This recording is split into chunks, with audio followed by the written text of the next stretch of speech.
Hello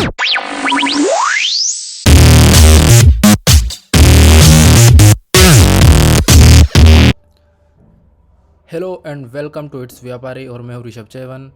तो आज हम बात करने वाले हैं कि हमारा मार्केट 1 अप्रैल को क्या हो सकता है। वैसे 2 तारीख को हमारा नया चैत्र नव वर्ष शुरू होने वाला है, तो उसकी आप सभी को बधाई। अब बात करते हैं कि हमारा कल का मार्केट क्या होने वाला है। तो आप एक अनुमान लगा सकते हैं, जैसे कि हमने कल का मार्केट देखा होगा, हमने नैस्डैक वगैरह और बाकी जो यूरोपियन मार्केट है उनमें काफ़ी गिरावट देखी गई, उनके अंदर लाल निशान देखे गए। तो हमारा बिल्कुल एक अनुमान है कि हमारा मार्केट भी 1 अप्रैल को डाउनवर्ड डायरेक्शन में खुल सकता है और इसकी बिल्कुल पूरी संभावना है कि ये एक गैप डाउन होगा। जैसे कि आप यहाँ स्क्रीन पे देख पा रहे होंगे, यहाँ पे नैस्डैक यहाँ पे 221 पॉइंट की गिरावट है और यहाँ पे यूरोपियन मार्केट के अंदर भी सब के अंदर लाल निशान के अंदर बंद हुए हैं। और जो हमारा SGX निफ्टी है सिंगापुर मार्केट, वो भी लगभग 94-95 पॉइंट 100 पॉइंट लगभग नीचे बंद हुआ है। तो इससे हम एक अनुमान लगा सकते हैं कि हमारा कल का मार्केट गैप डाउन ओपनिंग कर सकता है। आइए अब हम देखते हैं निफ्टी 50 का चार्ट, जिसके थ्रू हमें पता लगेगा कि हम कल अगर हम पुट ऑप्शंस लेते हैं तो हमारा कहाँ तक ले सकते हैं और कहाँ तक इसके गैप डाउन होने की और नीचे जाने की उम्मीद है। जैसे कि आपको लग रहा होगा कि यहाँ पे एक जो गैप दिख रहा है, इस गैप को पहले ये फील करेगा। तो इसका जो पहला टारगेट होगा वो लगभग होगा 17,300 का, और 17,300 के बाद ये 17,250 तक भी आगे जा सकता है। गैप डाउन ओपनिंग है तो बिल्कुल ये पहले गैप फिल करेगा और उसी के बाद ये आगे अपवर्ड डायरेक्शन के अंदर ट्रेड कर सकता है। तो कल के लिए जो मेरा एनालिसिस है वो बोलता है कि बिल्कुल आपको पुट ऑप्शन लेनी चाहिए। और अगर हम बात करते हैं बैंक निफ्टी की, तो आप बैंक निफ्टी में देख सकते हैं कि यहाँ पर 36,642 पे आपको एक रेजिस्टेंस दिख रहा होगा। तो ये इस रेजिस्टेंस के ऊपर अगर ये ट्रेड करता है तो बिल्कुल इसका टारगेट 36,800 होने वाला है। लेकिन अगर गैप डाउन ओपनिंग के कारण गैप डाउन अगर ओपनिंग होती है तो बिल्कुल ये इसका जो पहला टारगेट होगा वो होगा 35,950 और उसका दूसरा टारगेट होगा 35,800।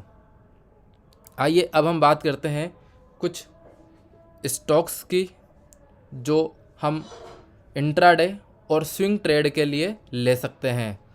तो इन स्टॉक्स में मैंने चुने हैं HDFC, SAIL, TN Petro and Titan. HDFC बिल्कुल आपको नाम से भी पता होगा कि ये एक HDFC ग्रुप की कंपनी है और HDFC के कोई प्रमोटर नहीं है। ये बिल्कुल 100% कंपनी प्राइवेट लोगों की है, रिटेलर्स की है, FII की है, DIIs की है। और सेल तो आप बिल्कुल जानते होंगे, SAIL company Steel Authority of India की है, जिसके अंदर स्टील मैन्युफैक्चर किया जाता है। और जैसा कि मैंने बताया भी था कि आपको स्टील का भी काफ़ी अच्छा रुझान है और बिल्कुल मेटल मार्केट जिस तरीके से आजकल एक अपवर्ड डायरेक्शन में ट्रेंड कर रहा है, तो बिल्कुल आने वाले दिनों के अंदर भी ये इसमें कोई रुकने की संभावना नहीं है, ये बिल्कुल आगे ही बढ़ेगा। और बात आती है TN पेट्रो। TN पेट्रो एक कंपनी है जो पेट्रोल वगैरह कोई भी कच्चे तेल को ख़रीद के और उनके प्रोडक्ट्स बनाती है, जैसे कि ब्यूटेन हो गया। और अभी जैसा कि आपने देखा होगा, हमारा इंडिया और रशिया का एक एग्रीमेंट हो सकता है जिसके अंदर हमें प्री वॉर से पहले के दामों पर हमें 30% की छूट मिल सकती है। जैसा कि आपको पता होगा कि छिन्न में डॉलर का जो हमारे जब पेट्रोल क्रूड ऑयल चल रहा था, तो आप बिल्कुल आप 30% उसका घटा के देख सकते हैं कि हमारे को काफ़ी सस्ता पड़ेगा। पर लेकिन जो ग्लोबल मार्केट के अंदर जो प्राइजेज़ है वो बिल्कुल अभी भी हाई ही है। तो हम बिल्कुल कह सकते हैं कि अगर हम इनके जो प्रोडक्ट्स है इनको बेचते हैं तो बिल्कुल हाई मार्जिन के ऊपर ये बिकेंगे। और TN पेट्रो को आप वैसे भी देख सकते हैं, अगर आप इसको एनालिसिस करते हैं तो आपको पता चलेगा कि ये बिल्कुल कंपनी साल दर साल बिल्कुल प्रॉफिट किए जा रही है। और लॉकडाउन से पहले ये 20-25 रुपये ट्रेड करती थी और एक बार ये 150 का टारगेट 52 वीक हाई भी लगा चुकी है। और अभी जो ये करंट लेवल पे चल रही है वो 112 की है। कल ही इसके अंदर लगभग 12 से 15% की तेज़ी देखी गई थी। और टाइटन एक टाटा ग्रुप की कंपनी है जो हमारे वॉचेस ज्वेलरी वगैरह बनाती है। आइए अब हम देखते हैं इनके चार्ट बाय चार्ट। ये है HDFC का पहला चार्ट और ये एक 15 मिनट चार्ज है जिसके अंदर आप देख सकते हैं कि ये एक रेजिस्टेंस ले रहा है। अब ये एक अपवर्ड डायरेक्शन में जाने की या फिर ये एक ट्रायंगल पैटर्न बना रहा है। तो अब ये जो बिल्कुल पूरी संभावना है कि ये एक अब ब्रेकआउट ले सकता है, क्योंकि इसने एक बार यहाँ पे सपोर्ट ले चुका है 2385 रुपये पे। तो बिल्कुल पूरी संभावना है कि कल ये एक ब्रेकआउट कर सकता है या फिर ये लगभग 2400 के लेवल को टच कर सकता है। तो फिर अगर आप इंट्राडे के अंदर लेते हैं तो बिल्कुल आप इसके अंदर सेफली प्ले कर सकते हैं। आइए अब हम बात करते हैं दूसरे शेयर सेल की। सेल जैसा नाम से पता है कि इसको कभी सेल नहीं करना है। तो बिल्कुल इसका एक फ्लैग पैटर्न ट्रायंगल बिल्कुल तरीके से बन रहा है और यहाँ पे भी इसने एक सपोर्ट लिया हुआ है।